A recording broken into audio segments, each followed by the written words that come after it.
દેવો અને દાનવોએ સરળ કરી નાખ્યો તે પહેલાંનો સમુદ્ર મેં જોયો છે.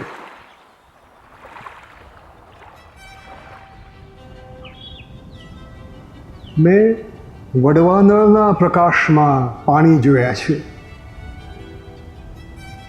આગ અને ભીનાશ છૂટા પાડી ન શકાય.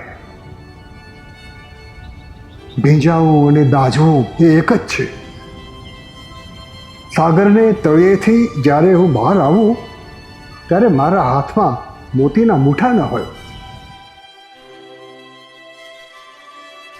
હું મરજીવો નથી, હું કવિ છું.